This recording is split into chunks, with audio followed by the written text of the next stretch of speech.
अस्सलाम वालेकुम, hello everyone, welcome back to Zeb world. क्या हाल है जी आप सबके, कैसे हैं? तो मैं इवनिंग से ये व्लॉग का आगाज़ कर रही हूँ और यहाँ मैं पपीता काटने लगी, तो मैंने सोचा कि थोड़ा सा मैं आपके साथ ये पपीते के बारे में इंफॉर्मेशन शेयर करती हूँ जितनी मुझे मालूम है। यानी मैं अपनी जितनी भी मालूमात है वो मैं आपके साथ शेयर करना चाह रही थी। आपको जो ये पपीता नज़र आ रहा है ना, थोड़ा सा ये डॉट डॉट से हैं इसके ऊपर, और मतलब दो तरह के पपीते होते हैं। एक तो होता है जो मैंगो की शक्ल का होता है, बहुत ही खूबसूरत सा येलो से कलर का होता है, थोड़ा साइज़ में भी छोटा रहता है, दूर से अच्छा लगता है। उसमें कोई दाग शाग नहीं होते हैं, निशान ज़दा नहीं होता, अनइवन नहीं होता है, उसकी एक मखसूस शेप होती है और जो है ना वो पीला सा होता है, बिल्कुल मैंगो वाले कलर का, बहुत अच्छा लगता है। लेकिन जब आप उसको काटेंगे ना तो उसमें बीज नहीं होंगे, वो होता है फार्मी वो पपीता। तो जो ये वाला पपीता है ना, जिसके शक्ल भी थोड़ी सी अनइवन होती है और जो इसके ऊपर डॉट डॉट्स होंगे, जो इतना साफ़ सुथरा इसका छिलका नहीं होता है, इसके अंदर बीज होंगे, ये देसी पपीता होता है। तो सोचा आपके साथ शेयर कर लूँ। ज़्यादा बेनिफिट्स इसके होते हैं बनिस्बत उस खूबसूरत पपीते के, क्योंकि उसमें एक तो बीज नहीं होते, बीज सबसे ज़्यादा फ़ायदेमंद रहते हैं। बीज आपको पपीते से भी ज़्यादा फ़ायदे देते हैं। पपीते के बारे में आप जानते ही हैं कि ये पेट साफ़ करने का बेस्ट सोर्स है, यानी ये आपका गट साफ़ करता है। अगर आपका गट साफ़ है तो आप बेशुमार बीमारियों से जो है ना दूर रहते हैं। बेशुमार किस्म के जो मसाइल अगर चल भी रहे होते हैं ना, तो वो इंटरनली ही जो है ना हील होना शुरू हो जाते हैं जब आपका पेट साफ़ रहना शुरू हो जाता है। तो इस पेट साफ़ रहने के लिए आपको ज़रूरी नहीं है कि पूरा पूरा पपीता एक दिन में खाएं। बस दिन में 2 स्लाइस भी अगर आप पपीते के खा लेंगे ना, तो आपका पेट एकदम साफ़ रहेगा, आपको किसी किस्म की कॉन्स्टिपेशन का प्रॉब्लम नहीं होगा और भी दीगर मसाइल का हल है ये। अच्छा, इसका जो ये छिलका है, इसको मैं इस तरह से इसलिए काट रही हूँ क्योंकि मुझे पता है कि ये मेरी यूज़ में आने वाला है, तो अगर इसके साथ थोड़ा बहुत पपीता लगा हुआ भी है ना तो कोई प्रॉब्लम नहीं है, ये वेस्ट नहीं जा रहा। अदरवाइज़ मैं बहुत फिर पतला काटती, लेकिन इतना पतला मैं इसलिए नहीं काट रही हूँ क्योंकि ये मैंने अपनी रेमेडी में यूज़ करना है इसको, तो ये मैं रखूँगी। और इसके जो बीज है इनको तो बिल्कुल भी नहीं फेंकना चाहिए। ये तो आप समझे कि ये टैबलेट्स हैं। जो हकीम वग़ैरह होते हैं ना, तो वो इनको सुखा के इनके ऊपर कलाई सी चढ़ा देते हैं और इनको भी आपको एंटीबायोटिक के तौर पे देते हैं, जो कि वाकई ये एंटीबायोटिक का काम करते हैं। और ये पेट के जो कीड़े हैं ना, ख़ास तौर पे बच्चों को पेट के कीड़ों की बहुत शिकायत हो जाती है, जल्दी वेट गेन नहीं करते और मतलब जो भी खाते हैं वो सही पचता नहीं है सही, क्योंकि उनके पेट में कीड़े होते हैं, वो कीड़े ही खा रहे होते हैं सारी खुराक, सारी ग़िज़ायत, और उनको तकलीफ़ भी देते हैं। तो ये पेट के कीड़े भी साफ़ कर देते हैं, कितने भी कीड़े हों, तो ये उनके साफ़ करने का बहुत बेस्ट सोर्स है। और बच्चों को भी साथ साथ मैं ये आदत डालने की कोशिश करें कि वो भी हेल्दी फूड पे आए और रहें, हेल्दी फूड ही खाएं। और जो कभी कभार स्नैक्स हैं वो तो आप देखते ही रहते हैं, करते रहते हैं हम, लेकिन यह है कि रेगुलर रूटीन में कोशिश है कि भाई हम हेल्दी डाइट रखें। तो दूध के साथ इन्होंने कुछ ना कुछ मांगना ही था, तो बेहतर है कि मैं यही चीज़ दे दूँ। चलो तो दूध, क्यों? मस्सी का दूध है, नहीं अच्छा है, इसमें कोई मीठा नहीं है और इसके साथ चने का और भी टेस्ट आएगा। तो फिर मैं अपना दूध भी लेकर आती हूँ और मिल के पीते हैं, ठीक है?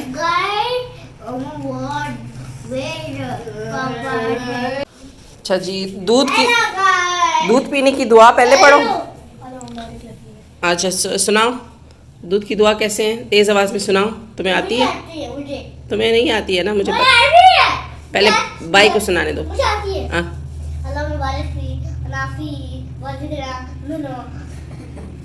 Good, very good, well done. अच्छा, अब बाई सुनाएगा, बाई। अच्छा, आवाज़ नहीं आ रही तुम्हारी। अच्छा, तो ये सही से बैठ के पढ़ के सुना सकते हो ना, ऐसे सुनाते हैं? चले ठीक है। अच्छा जी, तो मेरे किचन में आज बन रहा है पुलाव, और पुलाव ऐसा अनोखा पुलाव है कि जितने भी मेरे पास सीख कबाब बचे हुए थे ना, वो भी मैंने डाल दिए, थोड़ा सा मैंने चना भी डाल दिया है। तो ये जो मसाला है ये मैंने तैयार किया है जैसे पेशावरी पुलाव बनाया जाता है ना, उस हिसाब का। और इसमें मैंने जो है ना काबुली पुलाव वाला टच भी देना है। गाजर भी मैंने छील ली है और इसमें मैंने किशमिश भी डाल ली है। तो ये काबुली प्लस पेशावरी पुलाव है और बहुत ही सिंपल सा है। उसमें इसमें और लंबा चौड़ा मैंने कुछ नहीं डाला है, सिर्फ प्याज थोड़ा सा ब्राउन किया है, हल्का सा ब्राउन किया है, बहुत ज़्यादा डार्क नहीं किया। उसमें बस वही लहसुन अदरक और थोड़ा सा जो है ना लाल मिर्च, कुटी हुई लाल मिर्च डाली ताकि कलर ना आए लाल मिर्च पाउडर का। और मैंने कुछ ऐसा ज़्यादा नहीं डाला है, बस वही जो स्टीम किए हुए कबाब थे वो जो बच गए थे ना, वही मैंने थोड़े से डाल दिए हैं बाद में। और साथ में मैंने थोड़े से चने बचे हुए थे वो भी डाल दिए। और आज इस पुलाव का हम जायका देखेंगे कि कैसा है। तो ये है जी पुलाव का ज़बरदस्त सा तड़का। और मैं कहती हूँ कि तड़के के बगैर किसी खाने का स्वाद नहीं आता, स्वाद आता है तो तड़के के साथ आता है। तो ये है जी हमारे पुलाव का ज़बरदस्त सा तड़का, जिसमें जाएंगे गाजर।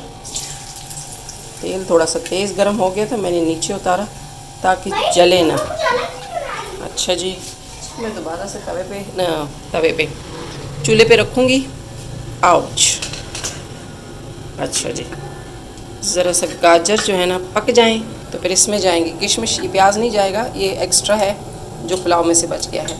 तो ये किशमिश जाएंगे और गाजर जाएंगे। इनको थोड़ा सा खिलाऊं जुलाऊं। चलो जी, अब आप पकने पे जाओ।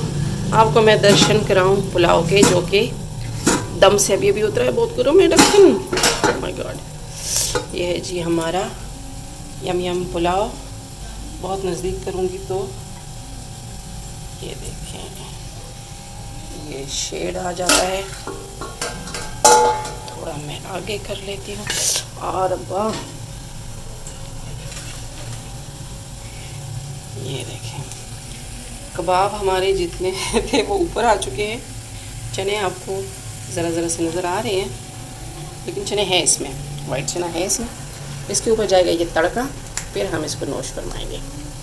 तो अगर आपको पसंद आया हो तो फटाफट से रेडी कीजिएगा। लीजिए जी, तड़का हो गया है रेडी। इसने जंप मारना है पुलाव के अंदर, देख सकते हैं। क्या हुआ? हाँ ना, अब ये जाएगा फौरन से जंप मारेगा पुलाव के अंदर। ये रहा जी, पुलाव में जंप मार दिया। सैफी को बहुत हंसी आई जंप मारने पे, है ना।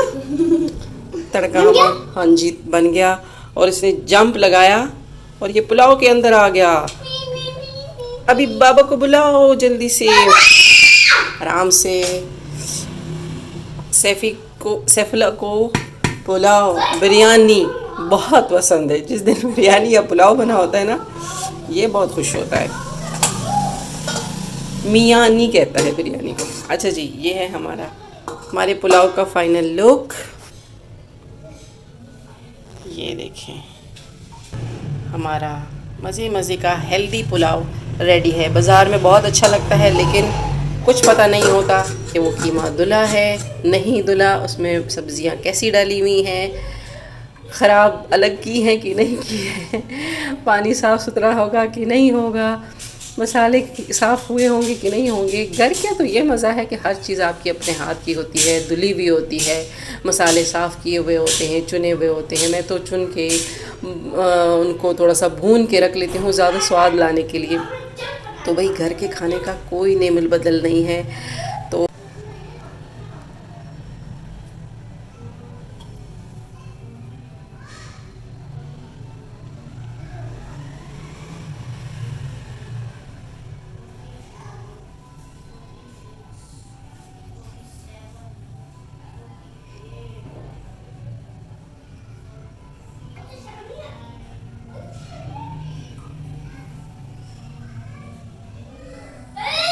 वेलकम बैक जी। तो रात के कोई 11:58 बज रहे हैं और मैं अभी आपको अपने साथ ऊपर लेके जा रही हूँ, क्योंकि मैंने सुबह से कोई वॉक शॉक नहीं की है।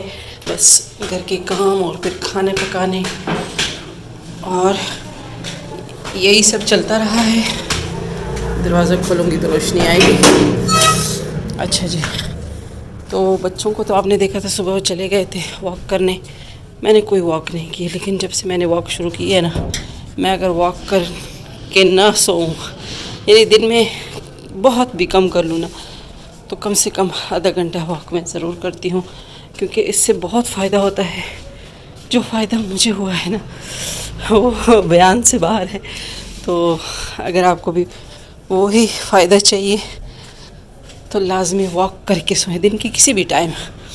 हम औरतें हाउसवाइफ स्पेशली नहीं पाबंद रह सकते हैं कि हमने मॉर्निंग ही वॉक करनी है, किसी न किसी वजह से मॉर्निंग वॉक छूट जाती है। लेकिन इसका मतलब ये नहीं है कि हमें छोड़ देना चाहिए। दिन के किसी भी हिस्से में जब हमें टाइम मिले वॉक करके ही रहें, वरना तो जम जाएंगे, बहुत ज़्यादा प्रॉब्लम्स हो जाते हैं। तो दूसरी चीज़ मैं कोशिश करती हूँ कि मैं सुबह सवेरे उठूँ। आज मैं सुबह सवेरे उठी थी, मुझे इतनी खुशी हो रही थी क्योंकि मैं सुबह सवेरे उठने में अक्सर लेट हो जाती हूँ। बड़ी कोशिश होती है, बहुत अच्छा लगता है जब मैं जल्दी उठती हूँ, लेकिन मेरी जो कि बचपन से आदत नहीं बनी है ना, तो वो कमी आज तक मेरे साथ है। तो अब मैं इनके बाबा को हर वक्त यही कहती हूँ कि बच्चों को सुबह सवेरे उठाना है, उनमें ये वाली चीज़ नहीं, ये कमी नहीं रखनी है जो कमी हम में है, सुबह जल्दी ना उठने की। बच्चे की सबसे कम मतलब अगर आपने अपने बच्चों को कामयाब बनाना है ना, तो उसकी सबसे पहली सीढ़ी है सुबह सवेरे उठना। कामयाबी का राज ही इसी में है, सेहत का राज ही इसी में है। कुछ ना कुछ वो कर ही लेगा अगर उसके अंदर सुबह उठने की आदत होगी, चुस्त रहेगा, तंदुरुस्त रहेगा। चुस्ती और तंदुरुस्ती होगी ना तो इंशाल्लाह फिर कामयाबी भी झक मारते हुए उसके पीछे आ जाएगी। सुबह सवेरे का पहला कदम है कामयाबी की सीढ़ी का, सुबह सवेरे उठना। और अल्लाह ताला भी सुबह सवेरे उठने वालों से खुश होते हैं, रिज़्क बांटते हैं। सुबह सवेरे उठ के बहुत सारी चीज़ें हो जाती हैं। तो मैं अब करती रहूँगी ये वॉक, थोड़ा थोड़ा मैं अब स्पीड बढ़ाऊँगी, सांस भी फूलेगी। लेकिन सुबह से मेरी बहुत ज़्यादा बात हुई नहीं है आपसे, मैंने सोचा अभी मैं आपसे बातें कर लेती हूँ, थोड़ी थोड़ी नसीहतें भी और थोड़ी थोड़ी बातें भी। तो अब इंशाल्लाह से मैंने बाकायदा जैसे व्लॉगिंग करते हैं ना उस चीज़ का आगाज़ कर लिया है। और मैं समझती हूँ कि जिस तरह मैंने पहले वीडियोस बनाए हैं वॉइस ओवर के और दूसरे, उनकी निस्बत मुझे ये व्लॉग्स में ज़्यादा मज़ा भी आ रहा है और मैं आसानी से कर पा रही हूँ, खुशी से कर रही हूँ।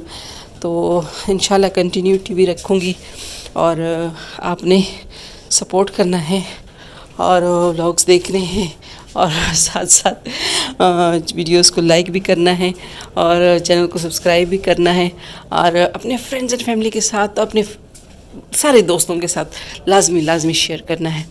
और इंशाल्लाह बड़े मज़े के व्लॉग्स आने वाले हैं। आने वाले टाइम में मैं आपके साथ रेमेडीज़ भी शेयर करने वाली हूँ, क्योंकि मैं ख़ुद भी हेल्दी लाइफ को बहुत पसंद करती हूँ और कोशिश कर रही हूँ कि मैं सिंपल और हेल्दी लाइफ को वो करूँ, मतलब हेल्दी लाइफस्टाइल में रहूँ और सिंपल लाइफस्टाइल, क्योंकि सिंपल जो रहना है जो है ना, यही हेल्दी लाइफस्टाइल है। और सिंपल रहने में आसानी बहुत है और तरद्दुद कम है और इंसान को अपने आप को आसानी पैदा करनी चाहिए, इंसान को अपने लिए आसानियाँ पैदा करनी चाहिए, आसानियों का आसानियाँ चुननी चाहिए, ना कि मुश्किलात। तो अपना रखिएगा ढेर सारा ख्याल। इस व्लॉग को मैं करूँगी यहाँ एंड, क्योंकि मेरी अब स्पीड बढ़ने वाली है और फिर आपको मेरी बात की समझ नहीं आएगी अगर मैं कुछ बोलूँगी भी। तो यहाँ करेंगे व्लॉग को एंड। मिलते हैं जी एक नए दिन के आगाज़ के साथ। तब तक के लिए अपना और अपने प्यारों का रखें ढेर सारा ख्याल, हमें दुआओं में याद रखें। टेक केयर, अल्लाह हाफ़िज़ एंड बाय बाय।